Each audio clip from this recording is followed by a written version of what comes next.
പോറ്റിയെ പോറ്റിയതാര്? ജാതി മത ഭേദമന്യേ അയ്യപ്പ ഭക്തർ വന്നു പോകുന്ന കേരളത്തിലെ ഏറ്റവും വലിയ തീർത്ഥാടന കേന്ദ്രമാണ് ശബരിമല. എന്നാൽ അവിടുത്തെ ദ്വാരപാലക പാളി.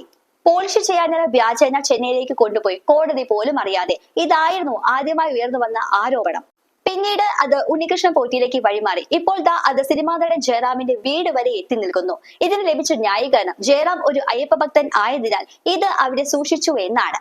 എന്നാൽ ലോകത്തിലുള്ള സകല അയ്യപ്പ ഭക്തരെ വീട്ടിൽ ഇത് കൊണ്ടുവയ്ക്കാത്തത് എന്താണ്? കേരളത്തിലെ അയ്യപ്പ ഭക്തന്മാരുടെ വീടിന് ക്ഷാമമുള്ളത് കൊണ്ടാണോ അങ്ങ് ചെന്നൈയിലുള്ള അയ്യപ്പ ഭക്തരുടെ വീട് മാത്രം ഇതിനായിട്ട് തെരഞ്ഞെടുത്തത്? ഇതൊക്കെ കാണുമ്പോൾ ഒരു ന്യായമായ ചോദ്യമാണ് ഓരോ അയ്യപ്പ ഭക്തന്റെ മനസ്സിലൂടെ കടന്നു പോകുന്നത്. ഇനി അയ്യപ്പന്റെ വിഗ്രഹം പോലും ഇതേപോലെ പല അയ്യപ്പ ഭക്തന്മാരുടെ വീടുകളിൽ കുടിയിരുത്താൻ കൊണ്ടുപോയിട്ടുണ്ടോ? ഉത്തരം പറയേണ്ടതാണ്. എന്തായാലും തങ്കയങ്കിയും തിരുവാഭരണവും പന്തളം കൊട്ടാരത്തിൽ സ്ട്രോങ് റൂമിൽ സൂക്ഷിക്കുന്നത് കൊണ്ട് നമുക്ക് ഒരു കാര്യം ഉറപ്പിക്കാം, അതാരും അവിടുന്ന് പല അയ്യപ്പ ഭക്തന്റെ വീടുകൾ കൊണ്ടുപോകുന്നില്ല എന്ന് നമുക്ക് ഉറച്ചു വിശ്വസിക്കാം.